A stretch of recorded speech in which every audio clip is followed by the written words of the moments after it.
안녕하세요. 감동과 사연 구독자 여러분. 오늘도 귀한 시간 내어 찾아주셔서 감사합니다. 제가 직접 쓴 새로운 세상 속으로 여러분을 초대합니다.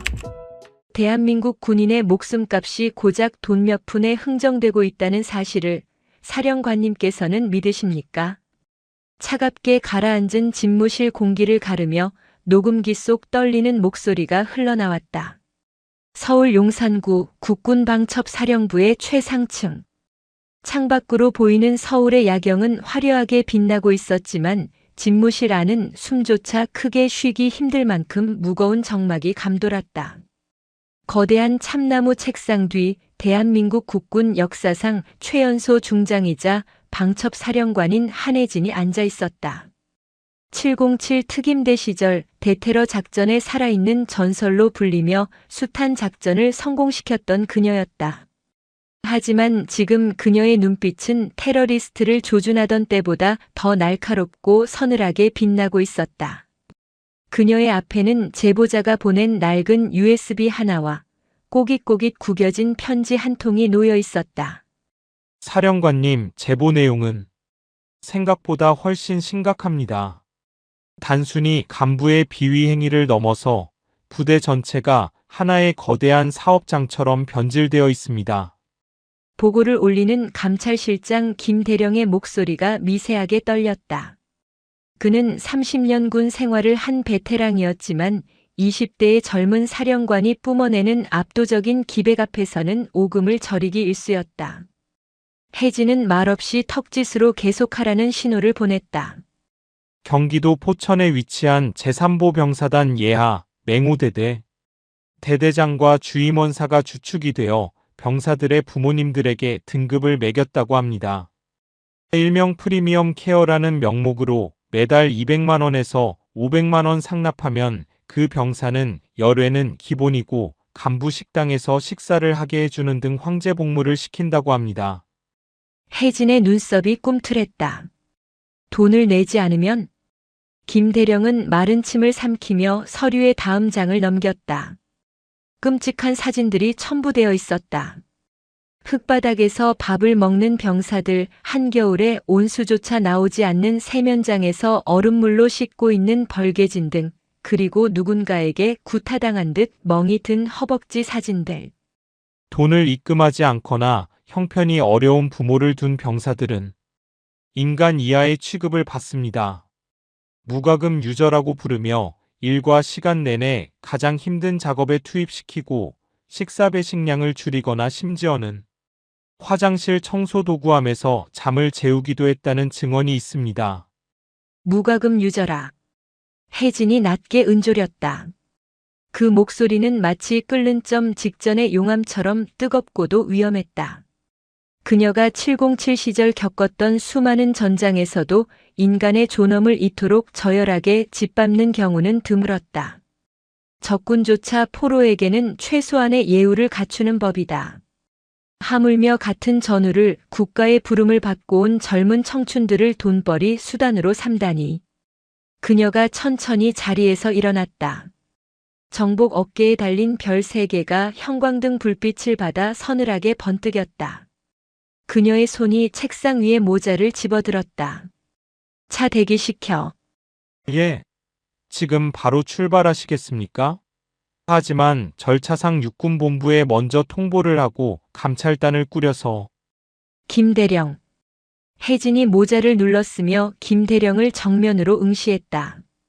그 눈빛에 김대령은 숨을 헉 들이켰다. 내 부하들이, 내 동생 같은 아이들이 개처럼 굴러다니고 있어. 돈이 없다는 이유 하나만으로. 그런데 절차? 통보? 그녀가 책상 위에 놓여있던 낡은 편지를 집어들어 김대령의 가슴팍에 툭 던지듯 안겼다.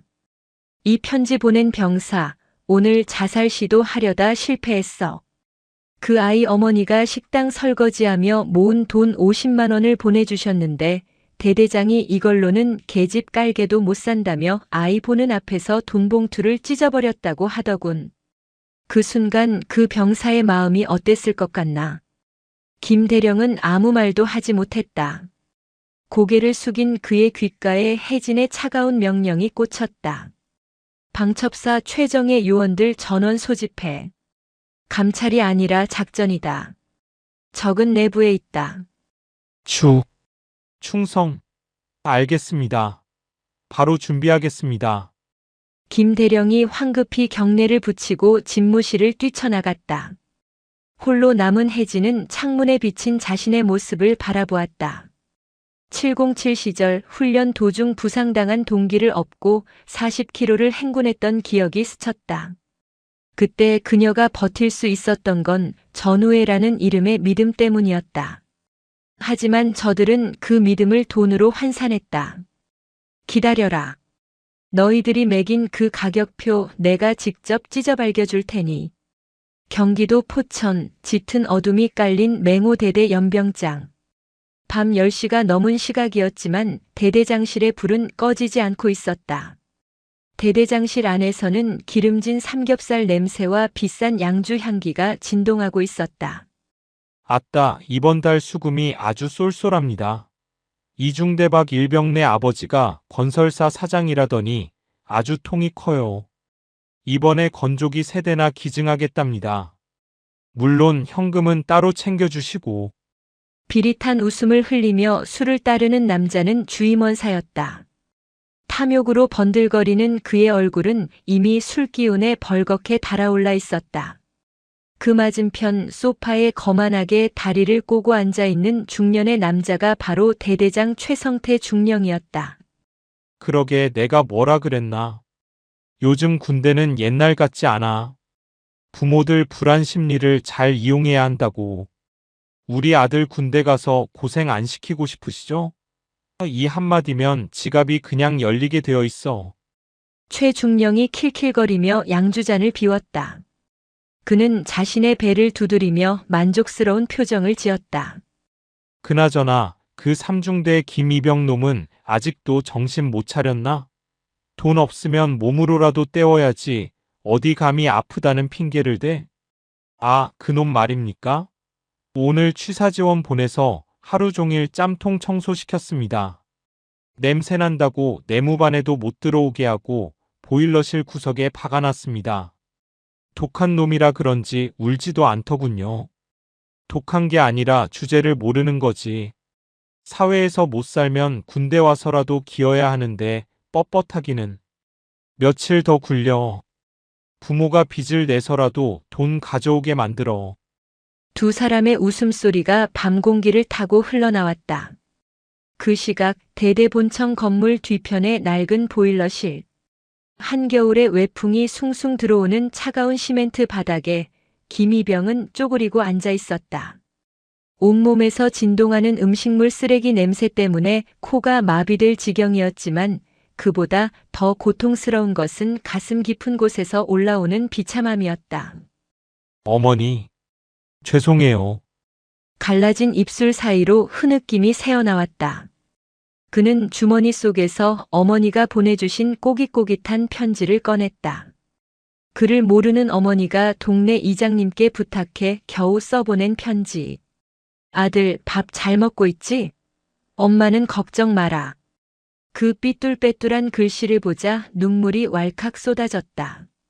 자신이 이곳에서 짐승 취급을 받는 건 참을 수 있었다. 하지만 자신의 가난이 죄가 되어 어머니의 마음에 못을 박는 것은 견딜 수가 없었다. 그때였다. 고요하던 부대 정문 쪽에서 굉음이 들려왔다. 쾅! 평범한 차량 소리가 아니었다. 육중한 엔진음이 연달아 들리더니 곧이어 날카로운 사이렌 소리가 부대 전체를 뒤흔들었다. 보일러실에 웅크리고 있던 김이병이 깜짝 놀라 고개를 들었다. 대대장실에서 희희낙낙하던 최중령과 주임원사도 술잔을 멈추고 창가로 달려갔다. 뭐야? 이 밤중에 어떤 미친놈들이. 최중령이 창문을 열고 고함을 쳤다. 하지만 그의 눈에 들어온 광경은 그의 말문을 막히게 하기에 충분했다. 부대 위병소 차단기는 이미 박살이 나 있었고 칠흑같이 어두운 색으로 도색된 세단과 승합차 10여 대가 맹렬한 기세로 연병장으로 들이닥치고 있었다.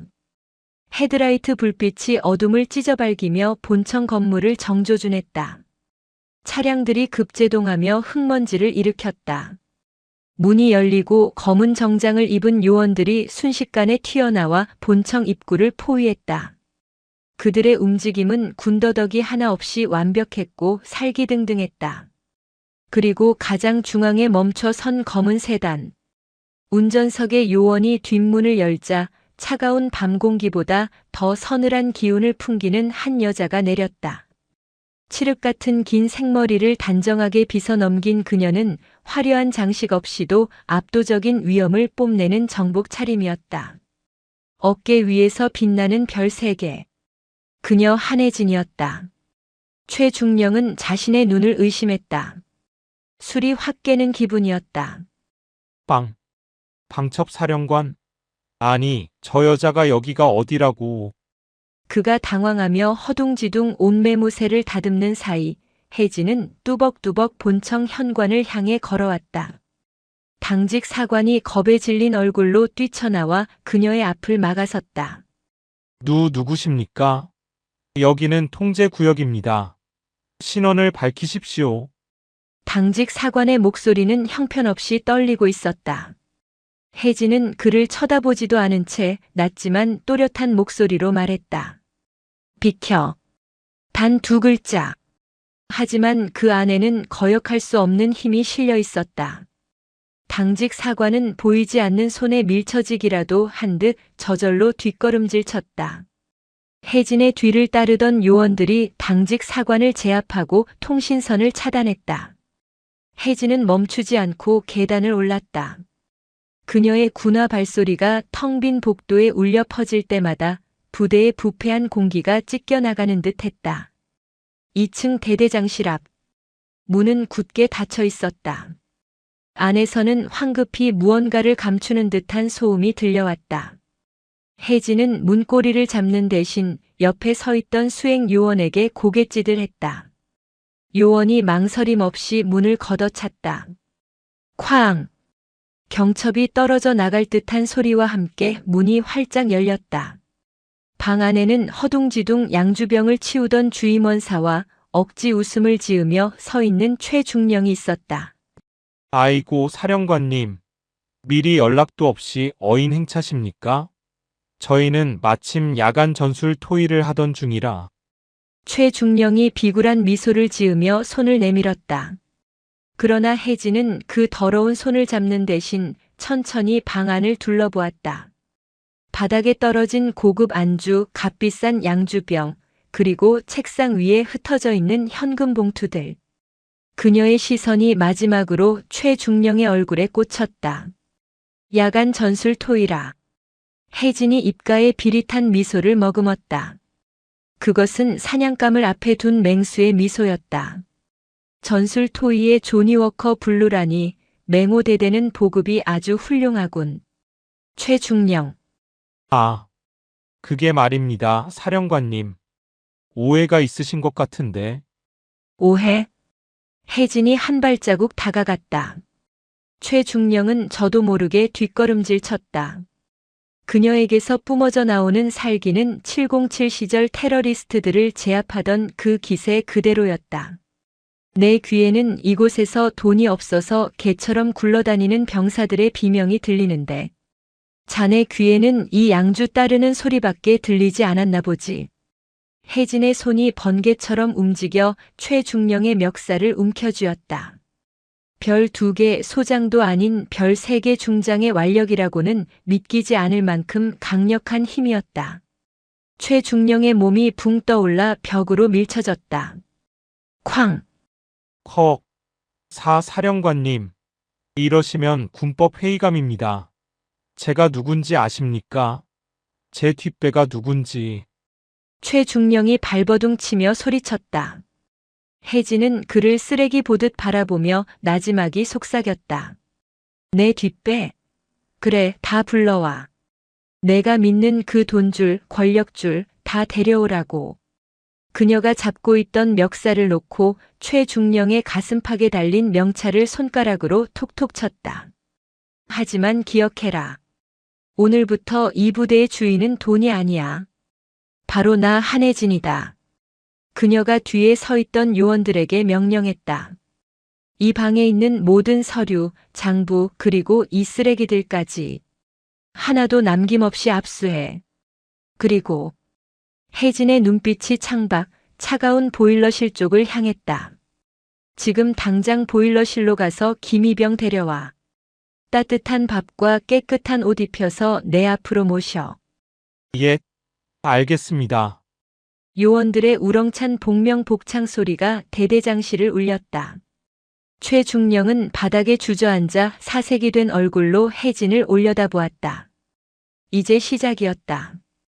대한민국 군대에서 가장 무서운 여자가 그들의 돈 놀이판을 뒤엎기 시작한 것이다. 경기도 포천 맹호대대 보일러실. 이곳은 인간이 머물 곳이 아니었다. 낡은 배관에서 새어나온 녹물과 바닥에 고인 기름 찌꺼기, 그리고 구석에 쌓인 음식물 쓰레기 봉투들이 썩어가며 내뿜는 악취가 코를 찔렀다. 한겨울의 칼바람은 얇은 철문 틈새를 비집고 들어와 시멘트 바닥에 웅크린 김희병의 뼈마디를 갉아먹는 듯 했다. 김희병은 덜덜 떨리는 몸을 억지로 웅크렸다. 보급받은 깔깔이조차 빼앗긴 상태였다. 얇은 전투복 한 장에 의지한 채 그는 무릎에 얼굴을 파묻고 있었다. 배고픔보다 더 무서운 것은 공포였다. 조금 전 들렸던 굉음과 사이렌 소리. 그것이 무엇을 의미하는지 그는 알 수 없었다. 혹시 북한군이 쳐들어온 것일까, 아니면 자신이 보낸 편지가 발각되어 헌병대가 들이닥친 것일까? 후자라면 그는 죽은 목숨이나 다름없었다. 대대장 최중령은 자신의 눈에 거슬리는 병사를 정신병원에 가두거나 의가사 제대시키는 일쯤은 눈 하나 깜짝하지 않고 해치우는 사람이었다. 끽. 녹슨 철문이 비명을 지르며 열렸다. 김희병은 화들짝 놀라 몸을 벽으로 밀착시켰다. 칠흑 같은 어둠 속에서 거친 숨을 몰아쉬며 그는 들어오는 인형을 향해 덜덜 떨리는 목소리로 외쳤다. 자, 잘못했습니다. 살려주십시오. 다시는 안 그러겠습니다. 그는 바닥에 머리를 쳐박았다. 들어온 사람이 누구인지 확인할 생각조차 하지 못했다. 그저 본능적인 생존 반응이었다. 지난 몇 달간 이 문이 열릴 때마다 그에게 돌아온 것은 발길질과 욕설뿐이었으니까. 하지만 이번엔 달랐다. 욕설도 구타도 날아오지 않았다. 대신 묵직하고 절도 있는 군화 발소리가 그의 앞에 멈춰 섰다. 김민우 이병. 낮고 굵은 남자의 목소리. 하지만 그 목소리에는 경멸이나 조롱이 아닌 기묘한 무게감이 실려 있었다. 김희병은 조심스럽게 고개를 들었다. 역광 때문에 얼굴은 보이지 않았지만 검은 정장을 입은 거구의 산에 두 명이 서 있었다. 그들의 귀에는 투명한 인이어가 꽂혀 있었고 허리춤에는 볼록하게 튀어나온 무언가가 보였다. 군인이 아니었다. 아니, 일반적인 군인이 아니었다. 일어날 수 있겠나? 앞에 선 사내가 손을 내밀었다. 가죽 장갑을 낀 손이었다. 김희병은 멍하니 그 손을 바라보았다. 흙투성이가 된 자신의 손을 내밀어도 되는 걸까? 더러운 것이 묻었다고 또 맞지는 않을까? 그가 주저하자 사내는 말없이 허리를 숙여 김희병의 겨드랑이를 잡아 일으켜 세웠다. 그의 손길은 강했지만 부드러웠다. 마치 부서지기 쉬운 유리를 다루는 듯한 조심스러움이었다. 사령관님께서 기다리신다. 가자. 사령관님이십니까? 김희병의 눈이 휘둥그레졌다. 사단장도 군단장도 아닌 사령관. 그 단어가 주는 비현실적인 무게감에 그는 다리가 풀릴 뻔했다. 요원 한 명이 재빨리 자신의 정장 상의를 벗어 김희병의 어깨에 걸쳐주었다. 따뜻한 온기가 얼어붙은 몸을 감쌌다. 그 낯선 친절에 김희병의 눈시울이 붉어졌다. 그들은 김희병을 호위하듯 양옆에 서서 보일러실을 나섰다. 밖으로 나오자 김희병은 자신의 눈을 의심했다. 연병장은 대나처럼 환했다. 수십 대의 차량이 뿜어내는 헤드라이트 불빛, 그리고 그 주위를 에워싼 무장 요원들. 평소 자신을 괴롭히던 당직 사관과 위병소 근무자들이 바닥에 무릎을 꿇은 채 고개를 숙이고 있었다. 마치 영화 속 한 장면 같았다. 그리고 그 모든 상황의 중심, 대대본청 2층의 가장 밝은 불빛이 켜진 곳. 김이병은 요원들의 안내를 받아 그곳으로 향했다. 대대장실의 공기는 팽팽하게 당겨진 활시위 같았다. 방첩사령관 한혜진은 소파 상석에 앉아 있었다. 다리를 꼬고 깍지 낀 손을 무릎 위에 올린 채 그녀의 시선은 바닥에 널브러진 양주병 파편 하나하나를 훑고 지나가 마침내 구석에 서 있는 최성태 중령에게 꽂혔다. 최중령의 얼굴은 땀범벅이었다. 그는 덜덜 떨리는 손으로 손수건을 꺼내 이마를 닦으며 곁눈질로 책상 위 전화기를 훔쳐보았다. 외부로 연락을 취해야 했다. 자신의 뒷배인 군단 인사처장에게 아니면 국회의원인 사촌 형에게라도 연락해야 이 상황을 모면할 수 있었다. 저 사령관님, 이건 절차상 문제가 있습니다. 아무리 방첩사라 해도 예하 부대 지휘관을 이렇게 강압적으로. 강압적? 혜진이 입을 열었다. 그녀의 목소리는 작았지만 최중령의 말을 단번에 잘라버릴 만큼 날카로웠다. 내가 지금 자네를 강압적으로 대한다고 생각하나? 그녀가 천천히 몸을 일으켰다. 최중령은 흠칫 놀라 한 발 뒤로 물러섰다. 혜진은 책상 위에 놓여있던 붉은색 장부를 집어들었다. 압수수색을 시작한 지 10분 만에 주임원사 책상 서랍 이중 공간에서 찾아낸 물건이었다. 이 장부. 아주 흥미롭더군. A등급 월 500, 주말 외박 보장, 간부 식당 이용. B등급 월 300, 열외 10회. C등급 수금 불가 작업 전문. 혜진이 장부를 탁 하고 책상에 던졌다. 사람을 등급으로 나누는 건 도축장에서나 하는 짓인 줄 알았는데 대한민국 육군 중령이 이런 취미가 있을 줄은 몰랐네. 그건 주임원사가 멋대로 작성한 겁니다. 저는 모르는 일입니다. 저 늙은이가 노망이 나서. 최중령이 다급하게 주임원사를 손가락질했다. 옆에서 요원들에게 제압당해 무릎 꿇고 있던 주임원사가 억울하다는 듯 고개를 쳐들었지만 입에 재갈이 물려있어 으붑거리는 소리만 낼 뿐이었다. 꼬리 자르기라. 전형적이군. 혜진은 비웃음을 흘리며 최중령 앞으로 다가갔다. 그와의 거리는 불과 한 뼘.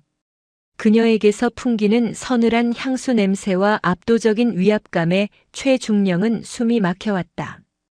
변명은 나중에 군사법정 가서 해. 거기 판사들이 내 그 뻔한 거짓말을 들어줄지는 모르겠지만 그때 문 밖에서 노크 소리가 들렸다. 사령관님, 모셔왔습니다. 혜진의 눈빛이 순식간에 변했다. 짐승을 바라보던 경멸의 눈빛이 사라지고 깊은 슬픔과 연민이 그 자리를 채웠다.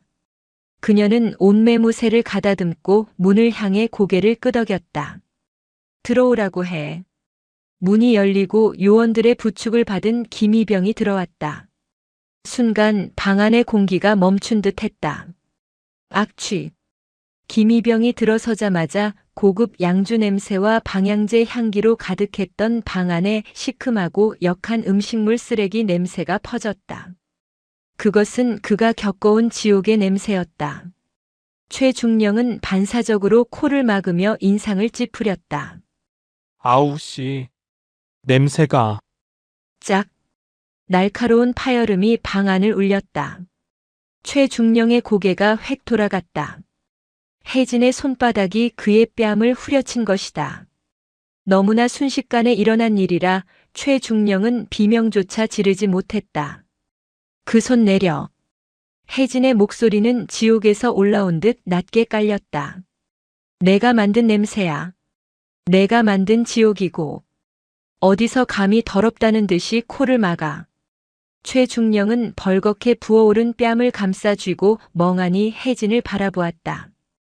그녀의 눈에서는 파란 불꽃이 일렁이고 있었다. 혜진은 다시는 그를 쳐다보지 않겠다는 듯 획등을 돌려 김희병에게 다가갔다.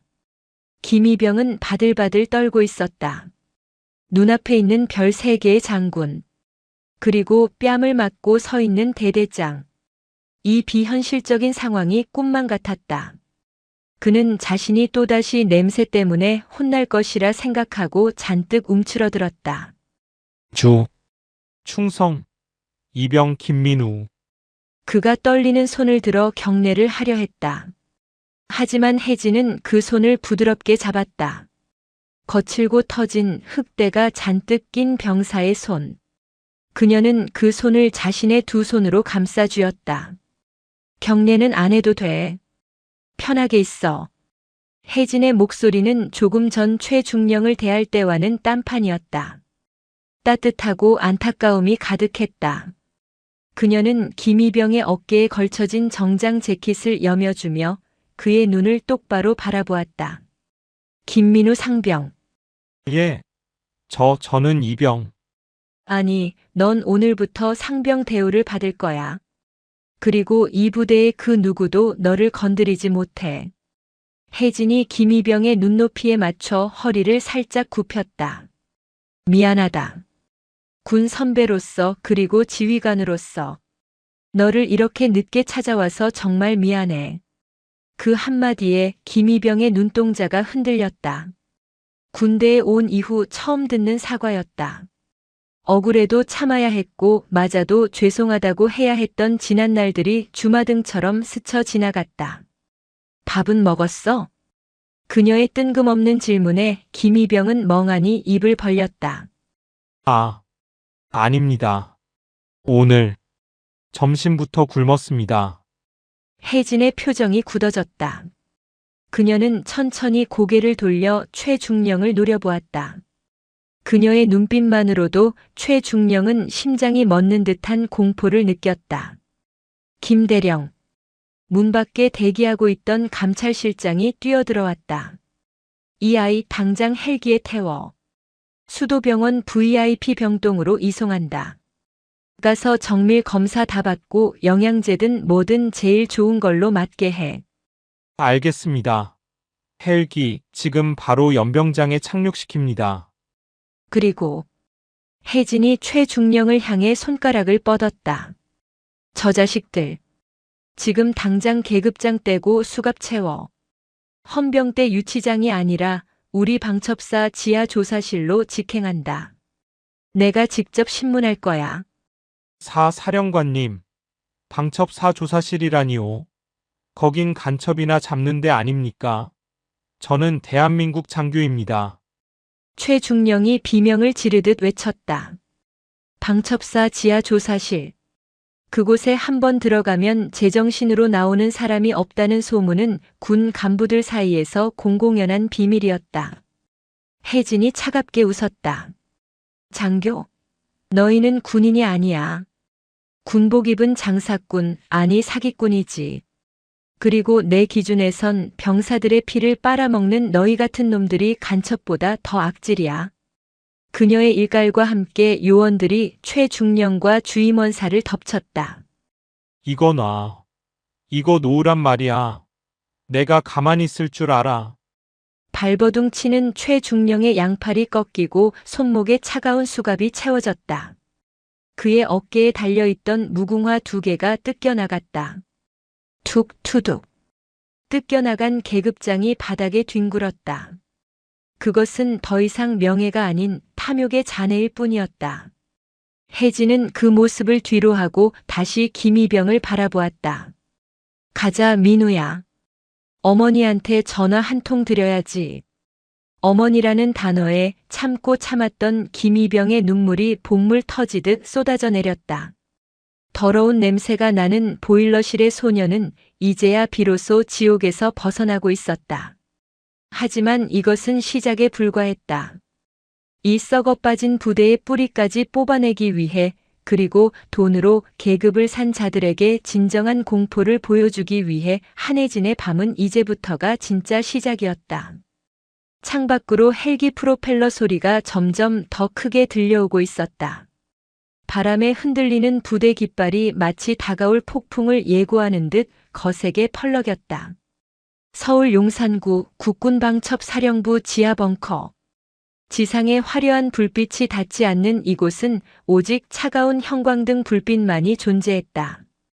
공기조차 무겁게 가라앉아 숨을 쉴 때마다 폐부를 짓누르는 듯한 압박감이 느껴지는 곳. 707 특임대 시절 혜진이 수많은 대테러 작전을 구상하고 지휘했던 상황실보다 더 깊고 은밀한 장소였다. 제5조사실.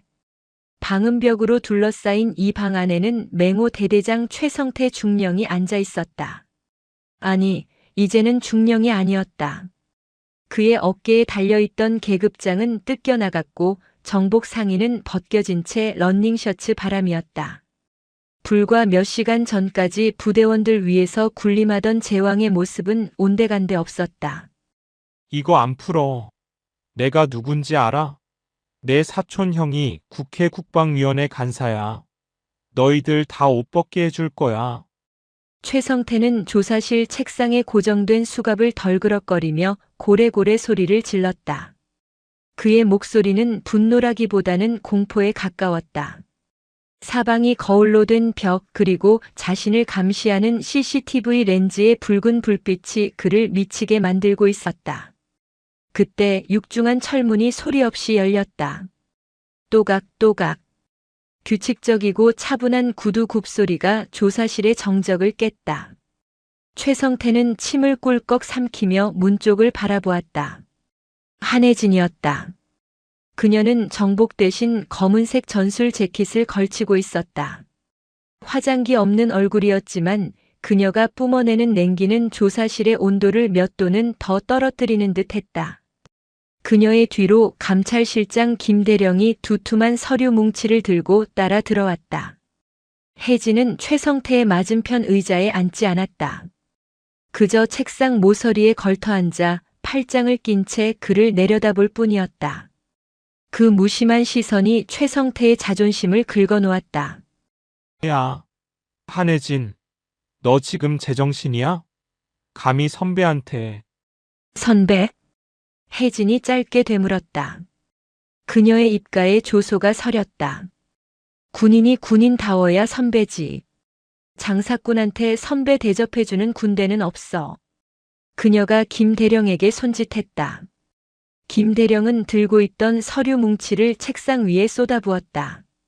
후두둑 수백 장의 입출금 내역서, 차명 계좌 거래 명세표, 그리고 병사 부모들과 주고받은 문자 메시지 내용들이 낱낱이 드러났다. 이게 다 뭐야? 나는 모르는 일이야. 주임원사가 혼자 꾸민 짓이라고. 최성태의 눈동자가 사정없이 흔들렸다.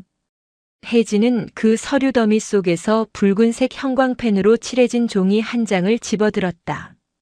이건 자네 아내가 강남 유명 백화점에서 결제한 명품 가방 영수증이군. 결제 카드가 삼중대박 일병 어머니 명의로 되어 있네. 혜진의 목소리는 건조했다. 감정을 섞지 않고 팩트만을 나열하는 것. 그것이 상대방을 더 숨막히게 한다는 것을 그녀는 신문 기법 훈련 때 배웠다. 그리고 이건 맹호 대대 회식비 명목으로 입금된 1,000만 원. 보낸 사람은 일중대 최상병 아버지. 그날 최상병은 부대 정비고에서 페인트 냄새 맡으며 밤새 작업했다지. 아버지가 아들 잘 봐달라고 보낸 돈으로 너는 소고기를 처먹고. 혜진이 종이를 최성태의 얼굴에 툭 던졌다. 종이는 힘없이 나풀거리지며 그의 콧등을 스치고 바닥으로 떨어졌다. 그건 그쪽에서 먼저 호의로 준 거라고. 내가 달라 한 적 없어. 부모 마음이 다 그런 거 아니야? 자식 잘 봐달라고 밥 한 끼 사주는 게 죄냐? 최성태가 억울하다는 듯 소리쳤다. 혜진은 그 뻔뻔함에 헛웃음이 나왔다. 그녀는 천천히 몸을 숙여 최성태와 눈을 맞췄다. 밥 한 끼? 그래, 밥 한 끼 정도는 얻어먹을 수 있지. 그런데 넌 밥을 먹은 게 아니야. 그녀의 눈빛이 매섭게 변했다. 너는 내 부하들의 피를 빨아먹은 거야. 김민우 이병이 왜 보일러실에서 잤는지 아나? 너한테 바칠 돈이 없어서 내가 돈 안 내면 계집에서 재우라고 지시해서야.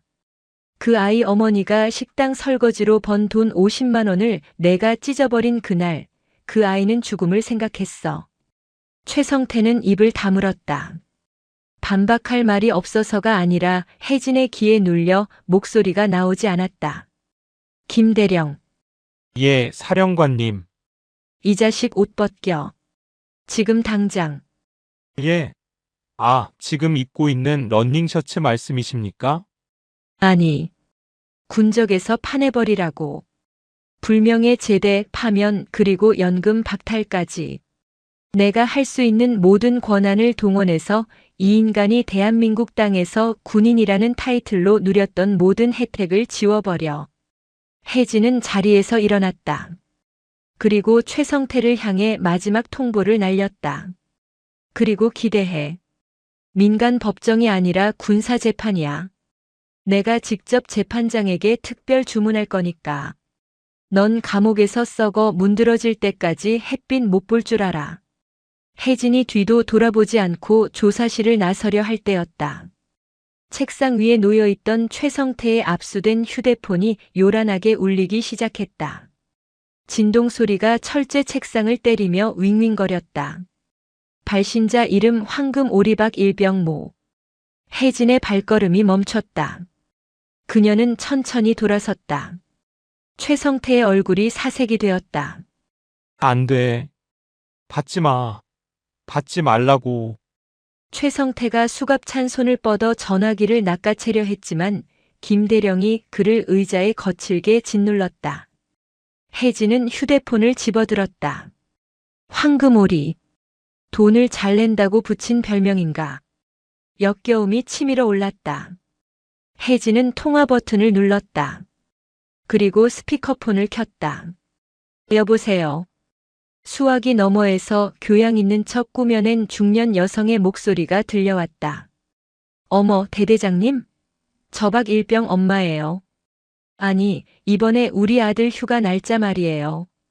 저번에 말씀드린 대로 이번 주말로 조정해 주신 거죠?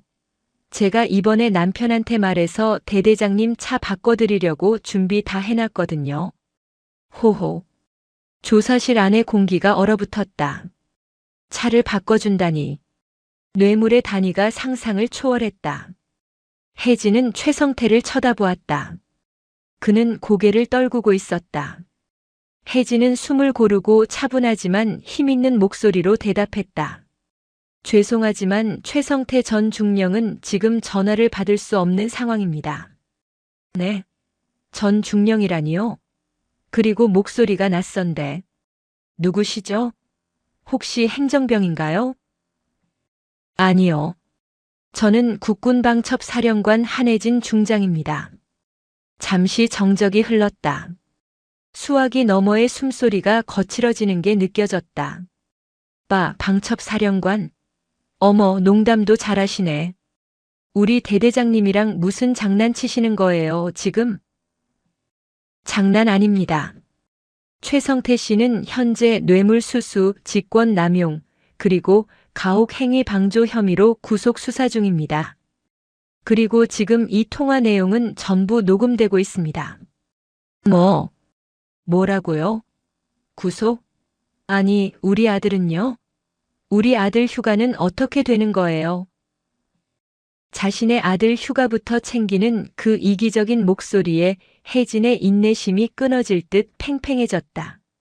군대가 나라를 지키는 곳이 아니라 가진 자들의 놀이터가 되어 있었다. 어머님. 혜진의 목소리가 서늘하게 가라앉았다. 아들 걱정하실 때가 아닌 것 같습니다. 뇌물 공여죄도 심각한 범죄라는 거 알고 계시죠? 지금 확보한 장부에 어머님 이름이 아주 선명하게 적혀 있더군요. 아니, 내가 언제 뇌물을 줬다고 그래요? 나는 그냥 우리 아들 잘 봐달라고 기부금 낸 거예요. 이거 모함이야. 내 남편이 누군지 알아? 상대방이 악을 쓰기 시작했다. 혜진은 더 이상 들어줄 가치가 없다는 듯 차갑게 말을 끊었다. 남편분이 누구시든 상관없습니다. 내일 아침 9시까지 국군방첩사령부 조사실로 출석하십시오. 만약 불응하시면 도주 우려가 있다고 판단하고 헌병대 보내서 체포하겠습니다. 이봐요. 여보세요. 야. 뚝. 혜진은 전화를 끊어버렸다. 그리고 휴대폰을 책상 위에 던지듯 내려놓았다. 그녀의 눈빛이 깊게 가라앉았다. 단순히 썩은 간부 몇 명을 도려낸다고 끝날 일이 아니었다. 군대를 쇼핑몰처럼 생각하는 저 비뚤어진 부모들의 인식, 돈이면 다 된다는 그 오만함을 뿌리 뽑지 않으면 제2, 제3의 최성태는 계속 나올 것이다. 혜진은 김 대령을 바라보았다. 김 대령. 예, 사령관님. 이 휴대폰에 저장된 모든 부모들 한 명도 빠짐없이 다 소환해. 긴급 학부모 회의라고 전해. 학부모 회의. 말씀이십니까? 그래. 장소는 맹호대대 연병장. 시간은 내일 오후 2시. 그들이 돈으로 산 그 프리미엄 군대가 어떤 곳인지 내 눈앞에서 똑똑히 보여줄 테니까. 알겠습니다. 그런데 만약 그들이 불응하거나 반발하면 반발? 혜진이 입꼬리를 살짝 올렸다. 하지만 그 웃음에는 온기가 전혀 없었다. 반발하라고 해. 오히려 그게 더 재미있겠네. 내일 작전 코드는 참교육이다. 707 대원들 그리고 방첩사 요원들 전원 정복 차림으로 대기시켜. 아주 성대한 환영식을 준비해 줄 테니까. 혜진은 조사실을 나섰다. 복도를 걸어가는 그녀의 뒤로 긴 그림자가 드리워졌다. 내일 맹호대대 연병장에는 피바람이 불 것이다. 하지만 그것은 파괴를 위한 바람이 아니었다. 썩은 것을 도려내고 무너진 정의를 다시 세우기 위한 정화의 폭풍이었다. 그녀는 주머니에서 김민우 이병이 썼던 피 묻은 편지를 만지작거렸다. 병실에 누워있을 그 아이의 얼굴이 떠올랐다. 기다려라. 내 눈에서 흐른 눈물 저들이 피눈물로 갚게 해줄 테니. 지하 벙커의 철문이 닫히며 쿵 하는 소리가 울렸다.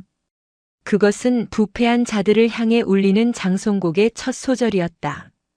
다음 날 오후 2시. 경기도 포천 맹호대대 연병장은 기이한 풍경으로 물들고 있었다. 평소라면 흙먼지를 일으키며 군용 트럭이나 지프가 다녀야 할 곳에 번쩍이는 광택을 자랑하는 최고급 검은색 승용차들이 줄지어 들어오고 있었다.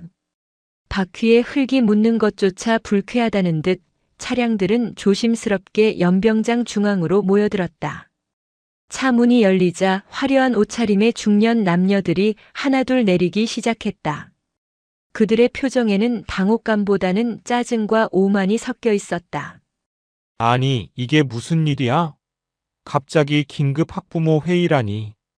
우리 애가 뭐 사고라도 쳤나? 글쎄 말입니다. 대대장이 직접 오라고 했다니 뭔가 있겠죠. 혹시 이번에 부대 개방 행사라도 미리 하려는 건가?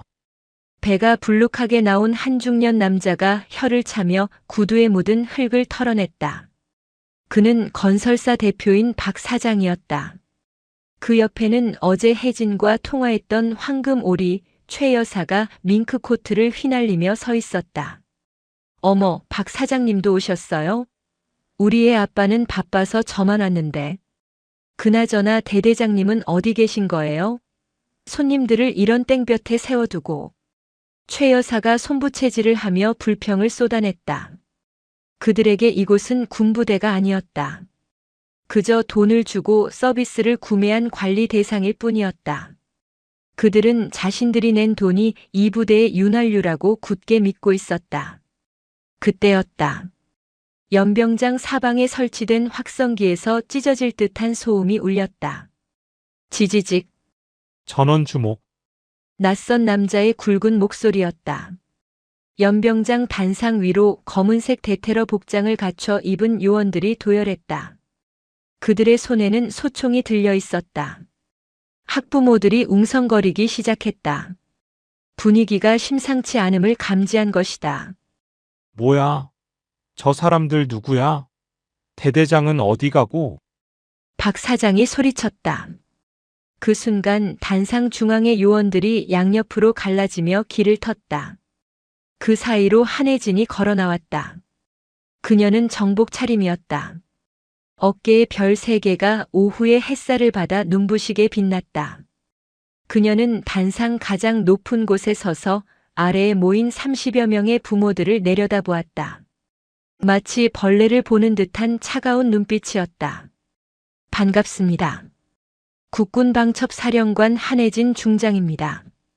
마이크를 타고 흐르는 그녀의 목소리는 서늘했다. 방첩사령관이라는 단어에 몇몇 눈치 빠른 부모들의 얼굴이 하얗게 질렸다. 하지만 최 여사는 상황 파악이 덜 된 듯 콧방귀를 뀌었다. 방첩? 간첩 잡는 사람이라며. 우리 애들이 간첩이라도 된다는 거야? 왜 사람들을 오라가라 해? 혜진은 대답 대신 손을 들어 올렸다. 그러자 요원들이 연병장 한 구석에 가려져 있던 천막을 걷어냈다. 촤르륵. 천막이 걷히자 드러난 것은 호화로운 비패상이 아니었다. 그곳에는 낡고 녹슨 철제 식판 수십 개가 바닥에 널브러져 있었고 그 옆에는 사람이 먹다 남긴 듯한 음식물 쓰레기통, 일명 짬통이 놓여 있었다. 그리고 그 옆에는 흙투성이가 된 낡은 모포 몇 장이 굴러다니고 있었다. 부모들은 경악하며 입을 틀어막았다. 악취가 바람을 타고 그들의 코끝을 스쳤다. 오늘 여러분을 초대한 이유는 간단합니다. 여러분이 보낸 그 소중한 후원금이 이 부대에서 어떻게 쓰였는지, 그리고 그 돈 때문에 다른 누군가의 아들들이 무엇을 먹고 어디서 잤는지 직접 확인시켜 드리기 위해서입니다.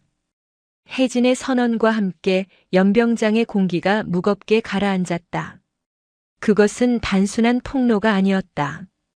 탐욕으로 얼룩진 그들의 민낯을 강제로 마주하게 하는 잔인하고도 필요한 의식의 시작이었다. 연병장은 순식간에 아수라장이 되었다. 고상한 척하던 부모들은 악취와 혜진의 모욕적인 언사에 분노를 터뜨렸다. 이게 뭐 하는 짓이야? 감히 우리를 뭘로 보고 쓰레기를 보여줘. 내가 누군지 알아? 내 남편한테 전화 한 통이면 당신 옷 벗기는 건 일도 아니야. 박 사장이 씩씩거리며 단상 앞으로 뛰쳐나왔다. 그는 혜진을 향해 삿대질을 해댔다. 야, 한혜진. 여자라고 봐주려고 했더니 기어오르네. 내가 이 부대에 기부한 돈이 얼만데. 내가 깔아준 보일러 덕분에 병사들이 따뜻하게 자는 거 몰라? 보일러? 혜진이 피식 웃었다. 그녀는 단상 아래로 천천히 걸어 내려왔다. 박 사장 앞까지 다가간 그녀는 뒤따라오던 김대령에게서 서류철을 건네받았다. 박철민 사장. 아들 박민수 일병 부친. 그녀가 서류를 넘기며 무미건조하게 읽어내려갔다. 2026년 1월 5일. 대대장 최성태에게 현금 500만 원 전달. 명목은 난방시설 개선비. 하지만 실제로는 대대장 개인 골프채 구입에 사용됨. 박 사장의 얼굴이 불그락푸르락해졌다. 그게 무슨... 그리고 그날 당신 아들 박민수는 내무반 침상에서 전기 매트 켜고 잤지. 그런데 말이야. 혜진이 서류를 탁 덮으며 박 사장의 눈을 쏘아보았다. 당신 아들이 전기 매트 쓸 때 기름값이 모자란다는 핑계로 보일러 가동이 중단된 3소대 내무반 병사들은 영하 10도의 냉골 바닥에서 서로 껴안고 잤어. 그중 한 명은 동상에 걸려 발가락을 잘라낼 뻔했고, 당신이 낸 돈은 병사들을 위한 게 아니었어. 당신 아들 혼자만 따뜻하게 하려고 다른 남의 집 귀한 아들들의 온기를 빼앗은 거지. 혜진은 시선을 돌려 최 여사를 바라보았다. 최 여사는 혜진의 눈길을 피하며 슬금슬금 뒷걸음질 쳤다. 최영자 씨, 아들 오진우 상병 모친. 아니에요. 난 몰라요. 매달 300만 원. 명목은 간식비 지원. 덕분에 당신 아들은 매일 밤 치킨에 피자를 먹었더군. 그런데 그 돈을 내지 못한 김민우 이병은 혜진의 목소리가 점점 커졌다. 연병장을 쩌렁쩌렁 울리는 그녀의 일갈에 부모들은 쥐 죽은 듯 조용해졌다. 김민우 이병은 당신 아들이 먹다 남긴 치킨뼈를 치우다가 냄새난다는 이유로 구타당했어. 당신이 보낸 돈이 당신 아들의 손에 쥐어진 채찍이 된 거야. 혜진이 손짓하자 요원들이 연병장 뒤편 건물에서 누군가를 끌고 나왔다. 포승줄에 묶인 채 고개를 푹 숙인 남자들. 바로 전 대대장 최성태와 주임원사였다. 그들은 죄수복을 입고 있었다. 하루 만에 늙어버린 듯한 초라한 몰골이었다. 최중령님? 부모들이 경악했다. 자신들이 뇌물을 주고받으며 형님, 동생 하던 대대장이 범죄자가 되어 끌려나오는 모습은 충격 그 자체였다. 이 자들은 군법에 따라 최고형을 구형받을 겁니다. 그리고 뇌물을 건넨 여러분도 무사하지 못할 겁니다. 민간 검찰에 전원 고발 조치했습니다. 뇌물 공여, 업무 방해. 죄목이 아주 화려하더군요. 말도 안 돼. 우린 그저 아들 걱정해. 최 여사가 자리에 주저앉으며 울먹였다. 하지만 혜진은 차가웠다. 아들 걱정? 그 비뚤어진 모정이 괴물을 만들었습니다. 이제 당신들이 만든 진짜 결과를 보여드리죠. 혜진이 다시 한번 손짓했다. 연병장 반대편에서 오와 열을 맞춘 병사들이 걸어 나왔다. 하지만 그들은 늠름한 군인의 모습이 아니었다. 걸어 나오는 병사들은 두 그룹으로 나뉘어 있었다. 왼쪽은 소위 귀족 병사들. 박 사장의 아들, 최 여사의 아들을 포함해 돈을 낸 부모를 둔 병사들이었다. 그들은 살이 포동포동하게 올랐고 피부는 하얗고 깨끗했다. 하지만 고개는 들지 못했다. 수치심 때문이 아니라 혜진의 서슬 퍼런 기세에 눌려서였다. 오른쪽은 흑수저 병사들. 돈을 내지 못해 차별받고 학대당했던 피해 병사들이었다. 그들의 군복은 낡고 해져 있었고 얼굴은 야위었으며 손등에는 터진 상처들이 가득했다. 하지만 그들의 눈빛만은 살아있었다. 억울함과 분노 그리고 이제는 끝났다는 안도감이 뒤섞인 눈빛이었다. 그중 가장 앞줄에 김민우 이병이 서 있었다. 병원복 대신 깨끗한 어급 전투복으로 갈아입은 그는 아직 몸이 성치 않아 보였지만 두 다리로 꼿꼿하게 서 있었다. 민수야, 진우야. 부모들이 자신의 아들 이름을 부르며 뛰쳐나가려 했다. 하지만 무장 요원들이 총구로 그들을 제지했다. 멈춰. 혜진이 명령했다. 그녀는 두 그룹의 병사들 사이에 섰다. 잘 보십시오. 왼쪽은 당신들이 돈으로 키운 아들들, 오른쪽은 당신들이 돈으로 짓밟은 아들들입니다. 그녀는 박 사장의 아들 박민수 일병 앞으로 다가갔다. 박민수 일병. 너는 아버지가 준 돈으로 동기들이 작업할 때 내무반에서 낮잠을 잤다지. 내 동기들이 추위에 떨 때 너는 핫팩을 터뜨려 장난을 쳤고. 박민수 일병은 입술을 깨물며 아무 말도 하지 못했다. 대답해. 그게 군인인가? 그게 전우야? 아닙니다. 기어 들어가는 목소리였다. 혜진은 그를 지나쳐 김민우 이병에게 다가갔다. 그리고 흙먼지가 묻은 김민우의 손을 잡아 높이 들어 올렸다. 거친 손, 상처투성이인 손이 부모들의 눈에 들어왔다. 이 손을 봐. 당신들 아들이 편하게 지낼 때 이 병사는 당신 아들의 군화까지 닦았어. 이 병사의 부모님도 당신들처럼 귀하게 키운 아들이야. 혜진의 목소리가 떨렸다. 분노가 아닌 슬픔이었다. 누군가의 귀한 아들이 누군가의 돈 때문에 노예가 되어야 하는 세상. 그게 당신들이 바란 세상입니까? 정적이 흘렀다. 박 사장은 고개를 돌렸고 최 여사는 입을 틀어막고 흐느꼈다. 자신들이 무슨 짓을 했는지, 그 돈이 어떤 결과를 낳았는지 비로소 피부로 와닿기 시작한 것이다. 그때 귀족 병사 무리에서 누군가 튀어나왔다. 최 여사의 아들 오진우 상병이었다. 그는 혜진 앞으로 달려나와 무릎을 꿇었다. 죄송합니다. 정말 죄송합니다. 그는 바닥에 머리를 찌우며 오열했다. 엄마가 돈 보내준다고 했을 때 거절했어야 했는데 제가 나쁜 놈입니다. 민우야, 미안하다. 정말 미안하다.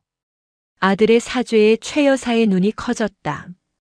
항상 당당하고 기세등등하던 아들이 친구 앞에 무릎 꿇고 비는 모습. 그것은 그녀에게 그 어떤 법적 처벌보다 더 큰 충격이었다. 자신의 삐뚤어진 사랑이 아들을 비겁한 겁쟁이로 범죄자로 만들었다는 사실이 뼈아프게 다가왔다. 하나둘 다른 귀족 병사들도 고개를 숙이기 시작했다. 부모들의 얼굴에도 수치심이 번져갔다.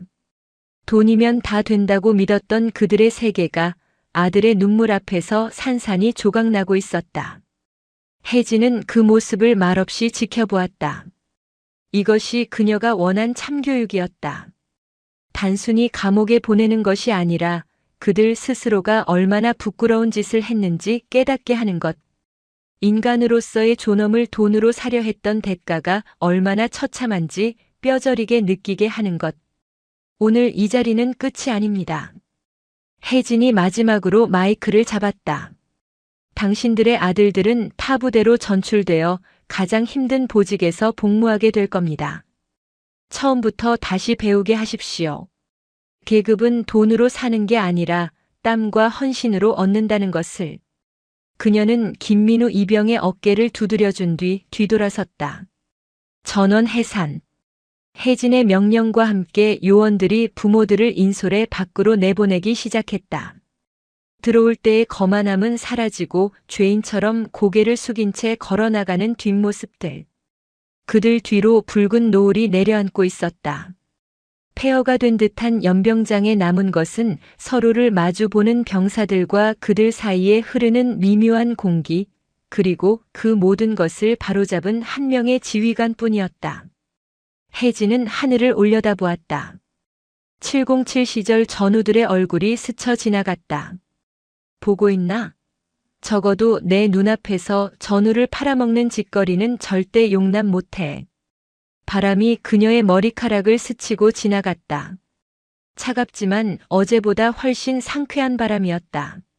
맹호대대 연병장에서의 참교육이 끝난 직후 방첩 사령부 조사실 복도는 돛대기 시장처럼 시끄러웠다. 불려온 부모들은 더 이상 거만한 귀족이 아니었다. 그들은 좁은 대기실에 갇혀 불안에 떨거나 어딘가로 쉴 새 없이 전화를 걸어대는 초조한 용의자들일 뿐이었다. 여보세요? 김 의원님, 나 박철민이야. 지금 군부대에 감금당해 있다고. 뭐? 방첩 사건이라 개입하기 힘들다고? 아니, 내가 지난번 선거 때 얼마나 도왔는데. 박 사장이 휴대폰을 붙들고 고래고래 소리를 질렀다. 하지만 돌아오는 대답은 냉담했다. 대한민국 군대, 그것도 방첩 사령관이 직접 칼을 뽑아든 사건에 섣불리 손을 담그려는 정치인은 없었다. 젠장, 이게 말이 돼? 박 사장이 휴대폰을 바닥에 집어던졌다. 액정이 산산조각이 났다. 그 소리에 옆에 앉아있던 최 여사가 화들짝 놀라며 몸을 움츠렸다.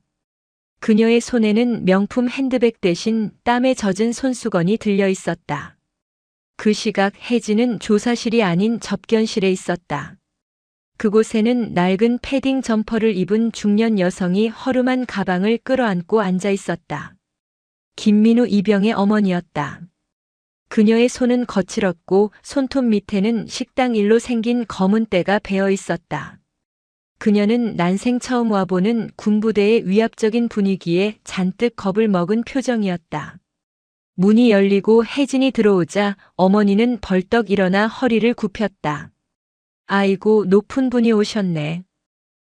우리 민우가 무슨 잘못을 했나요? 제가 못난 어미라 아이를 잘못 가르쳐서. 그녀의 목소리는 떨리고 있었다. 아들이 군대에서 사고를 쳤다는 소식에 한달음에 달려온 것이다. 혜진은 가슴 한구석이 아려오는 것을 느꼈다. 피해자임에도 불구하고 가난하다는 이유로 죄인처럼 행동하는 것이 몸에 밴 사람들의 모습. 혜진은 어머니에게 다가가 두 손을 꼭 잡았다. 어머니, 앉으세요. 민우는 아무 잘못 없습니다. 네? 그게 무슨? 민우는 아주 훌륭한 군인입니다. 다만 나쁜 어른들이 민우를 괴롭혔을 뿐입니다. 제가 늦게 알아서 죄송합니다. 혜진의 따뜻한 말에 어머니의 눈이 휘둥그레졌다. 그때 접견실 문이 다시 열리고 깨끗한 환자복을 입은 김민우 이병이 휠체어를 타고 들어왔다. 엄마, 아들의 목소리에 어머니는 비명 같은 신음을 토해내며 달려갔다. 민우야. 아이고, 내 새끼. 얼굴이 왜 이래? 살은 왜 이렇게 빠졌어? 어머니는 아들의 마른 뺨과 손등의 상처를 어루만지며 오열했다. 민우도 어머니의 품에 얼굴을 묻고 소리 없이 눈물을 흘렸다. 그 모습을 지켜보던 혜진의 눈시울도 붉어졌다. 그때 어머니가 주머니에서 꼬깃꼬깃한 봉투 하나를 꺼냈다. 찢어지고 테이프로 덕지덕지 붙여진 5만 원짜리 지폐 한 장이 들어있는 봉투였다. 민우가 대대장에게 모욕당하고 뺏겼다가 혜진이 되찾아준 바로 그 돈이었다. 이거 내가 보낸 돈이라며. 대대장님이 이거 받고 화내셨다며. 어머니는 그 돈이 죄스러워 차마 아들에게 주지도 못하고 손을 떨었다. 엄마가 미안해. 더 많이 보내줬어야 했는데. 엄마가 능력이 없어서 우리 아들 길을 못 펴게 했어. 혜진은 더 이상 참을 수 없었다. 그녀는 어머니 앞으로 다가가 무릎을 꿇고 앉았다. 별 3개 장군이 식당 주방 보조 일을 하는 어머니 앞에 무릎을 꿇은 것이다. 어머니, 그 돈은 부끄러운 돈이 아닙니다. 혜진은 어머니의 손에 들린 봉투를 소중하게 감싸쥐었다. 저 밖에 있는 사람들이 낸 수백만 원, 수천만 원보다 이 5만 원이 훨씬 더 값지고 무거운 돈입니다. 저들은 뇌물을 바쳤지만 어머니는 피와 땀 그리고 아들을 향한 사랑을 보내셨으니까요. 사령관님, 민우가 젖은 눈으로 혜진을 바라보았다. 이 돈을 비웃은 자들은 제가 전부 법의 심판대에 세웠습니다. 그러니 이제 고개 드세요. 어머니는 대한민국에서 가장 자랑스러운 군인의 어머니십니다. 혜진의 진심 어린 말에 어머니는 참았던 울음을 터뜨렸다. 그것은 서러움의 눈물이 아니라 평생 가난 때문에 눌려 지냈던 응어리가 풀리는 치유의 눈물이었다. 접견실 밖 복도에서는 여전히 박 사장의 고함 소리와 최 여사의 히스테릭한 울음소리가 들려오고 있었다. 하지만 그 소음은 더 이상 이 모자의 재회를 방해하지 못했다. 혜진은 조용히 자리에서 일어나 밖으로 나갔다. 문을 닫는 그녀의 등 뒤로 세상에서 가장 따뜻한 모자의 시간이 흐르고 있었다. 다음 날 국군방첩 사령부 특별조사실. 최성태 전 중령은 초췌한 몰골로 책상 앞에 앉아 있었다. 하루 사이에 10년은 늙어버린 듯 했다. 그의 맞은편에는 군 검찰관이 서류 더미를 쌓아놓고 그를 노려보고 있었다. 자, 최성태 씨, 혐의를 부인하십니까? 맹호 대대장 재임 시절 학부모 24명으로부터 총 3억 5천만 원 상당의 금품과 향응을 제공받은 사실. 검찰관이 묻자 최성태는 신경질적으로 머리를 쓸어 넘겼다. 아니, 몇 번을 말합니까? 저는 강요한 적 없다고요. 그 부모들이 알아서 갖다 바친 겁니다. 그리고 그 돈, 저 혼자 먹은 거 아닙니다. 최성태의 눈빛이 독사처럼 번들거렸다. 그는 이제 혼자 죽지 않겠다는 심산이었다. 박 사장, 그 인간이 제일 악질입니다. 자기 아들 휴가 때마다 저한테 룸사롱 접대하고 골프채 사주고. 최 여사? 그 여자는 아예 현금 다발을 쇼핑백에 담아왔어요. 제가 거절하니까 제 차 트렁크에 몰래 실어놨다고요.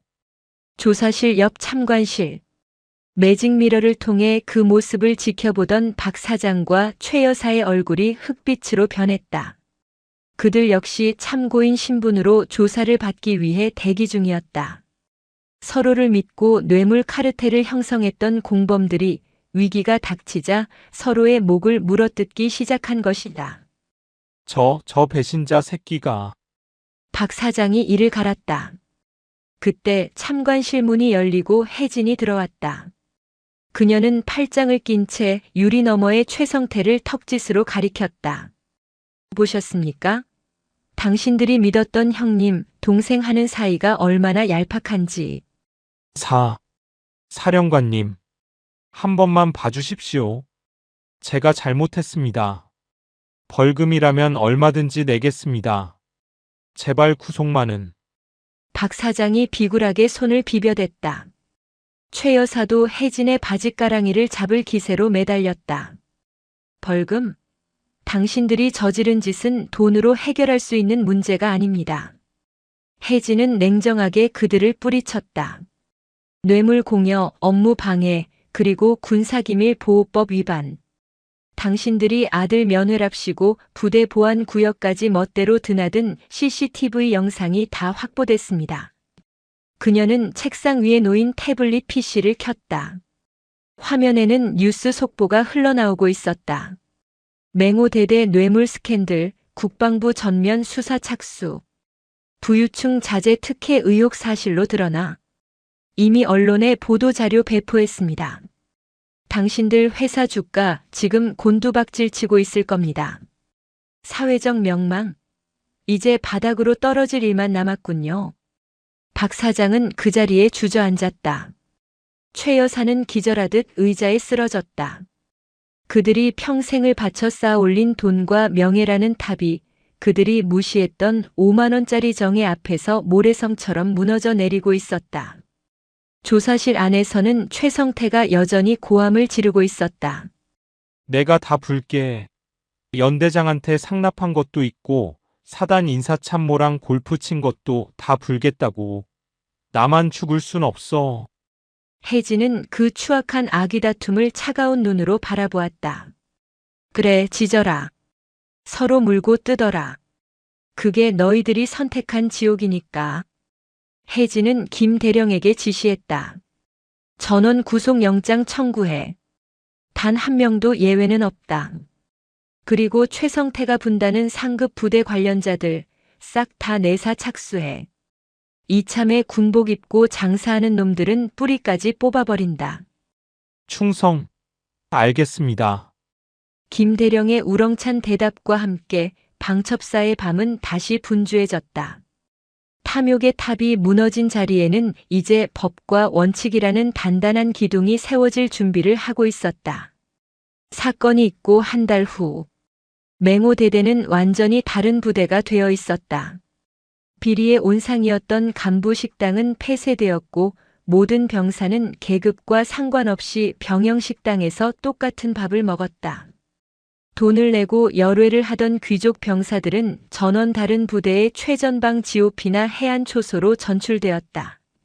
그들이 떠난 자리는 성실하게 복무했지만 차별받았던 병사들이 채웠다. 그리고 오늘 대대 연병장에서는 특별한 행사가 열리고 있었다. 새로 부임한 대대장 취임식과 함께 부조리 척결을 기념하는 부대 개방 행사였다. 연단 위에는 혜진이 서 있었다. 그녀의 옆에는 휠체어 대신 목발을 짚고 선 김민우 일병이 있었다. 그는 아직 다리가 불편했지만 군복을 입은 모습은 그 어느 때보다 늠름했다. 그는 혜진의 배려로 의가사 제대 대신 완치 후 복무를 계속하겠다는 의사를 밝혔다. 본관은 오늘 대한민국 군인으로서의 명예를 되찾은 여러분을 치하하기 위해 이 자리에 섰습니다. 혜진의 목소리가 맑은 가을 하늘 아래 울려 퍼졌다. 계급은 권력이 아닙니다. 책임입니다. 돈은 편리함을 줄 수 있지만 명예를 살 수는 없습니다. 지난 한 달간 여러분이 보여준 변화야말로 진정한 군인의 모습이었습니다. 병사들의 눈빛이 빛났다. 예전의 패배감과 억울함은 찾아볼 수 없었다. 그들은 이제 서로를 얼마짜리가 아닌 전우로 바라보고 있었다. 행사가 끝나고 혜진은 김민우 일병과 단둘이 벤치에 앉았다. 다리는 좀 어때? 많이 좋아졌습니다, 사령관님. 재활 훈련 열심히 하고 있습니다. 민우가 씩씩하게 대답했다. 그의 얼굴에는 살이 조금 붙었고 무엇보다 그늘이 사라져 있었다. 어머니는 잘 계시고? 예, 덕분에 어머니께서 식당 일을 그만두시고 조그만 가게를 차리셨습니다. 사령관님께서 지원해 주신 복지 기금 덕분에요. 정말 감사합니다. 민우가 울컥하며 고개를 숙였다. 혜진은 미소 지으며 그의 어깨를 토닥였다. 내가 해준 게 아니야. 내가 버텨줘서, 내가 포기하지 않아서 지킬 수 있었던 거야. 혜진은 자리에서 일어났다. 이제 돌아갈 시간이었다. 그녀가 모자를 고쳐 쓰자 민우가 힘겹게 목발을 짚고 일어나려 했다. 앉아 있어. 환자가 무슨... 아닙니다. 꼭 격려를 드리고 싶습니다. 민우는 굳은 표정으로 비틀거리면서도 기어이 똑바로 섰다. 그리고 혜진을 향해 오른손을 절도 있게 올렸다. 충성. 그의 목소리는 작았지만 그 어떤 훈련병의 함성보다 단단했다. 손끝은 살아있었고 눈빛은 흔들리지 않았다. 그것은 억지로 시켜서 하는 격려가 아니었다. 진심으로 존경하는 지휘관에게 바치는 군인으로서의 최고의 예우였다. 혜진은 잠시 그 모습을 바라보다가 천천히 그리고 정중하게 마주 경례를 올렸다. 충성. 별 3개 장군과 작대기 2개 일병의 경례. 계급의 차이는 하늘과 땅 차이였지만 두 사람 사이에 흐르는 전우회의 무게는 똑같았다. 가을바람이 연병장을 스치고 지나갔다. 맹호대대 정문 위로 태극기가 힘차게 펄럭였다. 그 아래 뇌물과 차별이 사라진 땅 위에서 두 군인은 서로를 향해 가장 아름다운 경례를 나누고 있었다. 혜진은 차에 오르며 창밖을 내다보았다. 민우가 손을 흔들고 있었다. 그녀는 마음속으로 다짐했다. 이 땅의 모든 김민우들이 돈 때문에 눈물 흘리지 않는 날까지 자신의 전쟁은 끝나지 않을 것이라고. 차량은 흙먼지를 일으키며 부대를 빠져나갔다. 백미러에 비친 맹호대대의 모습은 이제 더 이상 짐승의 소굴이 아닌 진짜 호랑이들이 사는 숲처럼 든든해 보였다. 계절이 2번 바뀌었다. 매서운 겨울바람이 휩쓸고 지나간 자리에 따스한 봄 햇살이 내려앉았고 이제는 녹음이 우거진 초여름의 열기가 연병장을 달구고 있었다. 국방부 고등군사법원 대법정.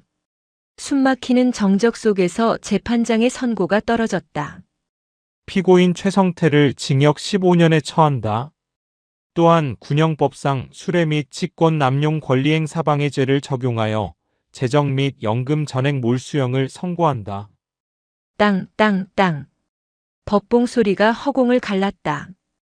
피고석에 앉아있던 최성태는 바들바들 떨며 고개를 들지 못했다. 그의 옆에는 공범으로 기소된 주임원사와 뇌물을 건넨 박 사장, 최 여사를 비롯한 학부모들이 줄줄이 고개를 숙이고 있었다. 그들의 화려했던 옷차림은 수의로 바뀌어 있었고 거만했던 눈빛은 초점을 잃은 지 오래였다. 방청석 맨 뒷자리에 앉아있던 혜진은 그 모습을 조용히 지켜보았다. 그녀의 표정에는 승리감보다는 깊은 안도감이 서려 있었다. 단순히 악인을 처벌했다는 만족감이 아니었다. 무너진 원칙이 제자리를 찾았다는 것, 그리고 돈이 정의를 이길 수 없다는 사실을 증명해낸 것에 대한 안도였다. 최성태가 헌병들에게 양팔을 붙들려 끌려나가며 혜진 쪽을 쳐다보았다. 원망 가득한 눈빛이었지만 혜진은 눈 하나 깜짝하지 않고 그를 응시했다. 그 서늘하고도 올곧은 눈빛에 최성태는 결국 먼저 고개를 돌리고 말았다. 법정을 나온 혜진은 하늘을 올려다보았다. 구름 한 점 없는 파란 하늘이었다. 끝났군요. 옆에 선 김 대령이 조용히 말했다. 아니, 이제 시작이야. 잡초는 뽑았지만 흙을 갈아엎고 다시 씨를 뿌리는 건 남은 사람들의 몫이지. 혜진은 정모를 고쳤으며 차에 올랐다. 경기도 포천 맹호대대. 1년 전만 해도 돈 있으면 황제, 돈 없으면 노예라는 말이 돌던 이곳은 이제 육군에서 가장 기강이 바로 선부대로 변모해 있었다. 연병장에서는 신병들의 유격 훈련이 한창이었다. 흙먼지 속에서 뒹구는 병사들의 군복은 땀과 흙으로 범벅이 되어 있었지만 그 누구의 표정에서도 억울함이나 패배감은 찾아볼 수 없었다. 모두가 똑같이 힘들고 똑같이 땀 흘리며 서로를 끌어주고 있었다.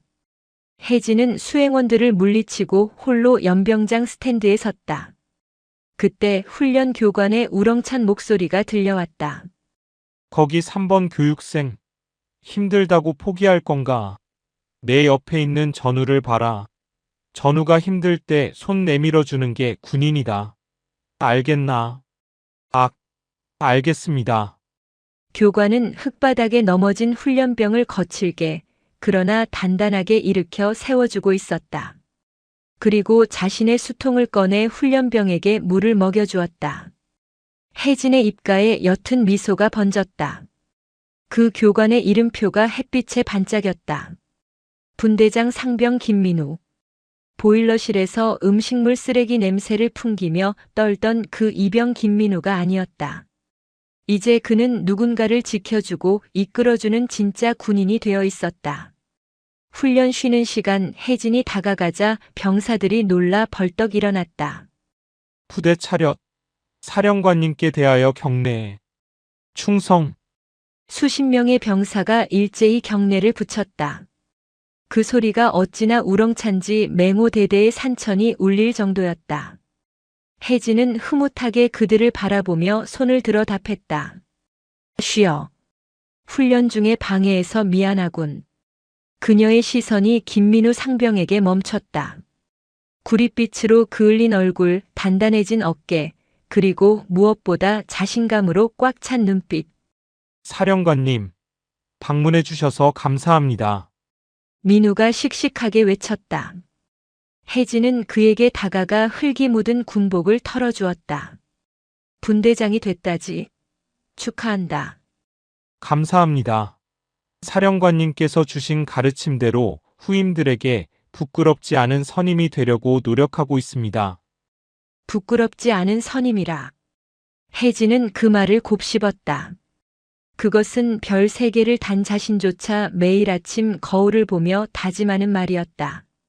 민우야, 내가 생각하는 군인의 품격은 뭐냐? 혜진의 갑작스러운 질문에 민우는 잠시 생각에 잠겼다. 주위의 병사들도 숨을 죽이고 분대장의 대답을 기다렸다. 돈이나 배경이 아니라 내 옆에 있는 전우를 위해 기꺼이 내 몫의 빵을 나눠주고 위험할 때 가장 먼저 앞장서는 것이라고 생각합니다. 제가 가장 힘들 때 사령관님께서 제 손을 잡아주셨던 것처럼 말입니다. 정답이었다. 혜진은 가슴 한구석이 뭉클해지는 것을 느꼈다. 자신이 뿌린 씨앗이 척박한 땅에서도 이렇게 훌륭한 나무로 자라나 있었다. 그래. 그거면 됐다. 너는 이미 나보다 훌륭한 군인이다. 혜진은 주머니에서 작은 상자 하나를 꺼냈다. 그것은 그녀가 707 시절부터 간직해온 낡지만 영광스러운 부대 마크 배지였다. 그녀는 그것을 민우의 가슴 주머니에 달아주었다. 이건 내 개인적인 선물이다. 전역하는 날까지, 아니 전역해서 사회에 나가서도 그 마음 변치 마라. 사령관님, 이 귀한 걸. 민우의 눈시울이 붉어졌다. 너는 받을 자격이 있어. 너는 돈으로 계급을 사려던 자들에게 진짜 군인의 명예가 무엇인지 온몸으로 증명했으니까. 혜진은 뒤로 물러서서 병사들을 향해 섰다. 제군들, 세상은 너희를 때로는 춥게, 때로는 배고프게 만들지도 모른다. 누군가는 부모 잘 만나서 편하게 지내는 걸 보며 박탈감을 느낄 수도 있을 거다. 그녀의 목소리에 힘이 실렸다. 하지만 기억해라. 너희가 입고 있는 그 군복은 돈으로 살 수 없는 책임이라는 가치로 짜인 옷이다. 너희가 흘리는 땀방울 하나하나가 이 나라를 지탱하고 너희 가족을 지키는 방패가 된다. 그러니 어깨 펴라. 너희는 대한민국에서 가장 강하고 가장 아름다운 청춘들이다. 명심하겠습니다. 병사들의 함성이 다시 한번 연병장을 뒤흔들었다. 그들의 눈망울 하나하나가 밤하늘의 별처럼 빛나고 있었다. 혜진은 그 눈빛들 속에서 자신이 군복을 입은 이유, 그리고 앞으로 지켜나가야 할 것이 무엇인지를 다시금 확인했다. 해가 뉘엿뉘엿 저물어가고 있었다. 붉은 노을이 맹호대대를 감싸 안았다. 혜진은 차에 오르기 전 마지막으로 뒤를 돌아보았다. 김민우 상병이 후임들의 어깨동무를 하고 활짝 웃고 있었다. 그 웃음은 그 어떤 훈장보다도 값진 것이었다. 그래, 이게 진짜 승리지. 차창 밖으로 스쳐 지나가는 풍경을 바라보며 혜진은 깊은 숨을 들이마셨다. 가슴 속에 묵직하게 자리 잡고 있던 돌덩이가 사라진 듯 했다. 차가운 법전과 냉혹한 심판으로 시작된 그녀의 싸움은 결국 사람을 살리고 희망을 심는 것으로 마무리되었다. 밤이 찾아오고 있었다. 하지만 두렵지 않았다. 어둠이 짙을수록 별은 더 밝게 빛나는 법이니까. 저 맹호대대의 병사들이 그리고 김민우가 흘린 땀방울이 바로 그 별이 되어 대한민국을 비출 테니까. 혜진은 차 안에서 조용히 눈을 감았다. 그녀의 입가에 비로소 편안한 미소가 머물렀다. 내일은 또 다른 전장이 기다리고 있겠지만 오늘만큼은 완벽한 평화였다.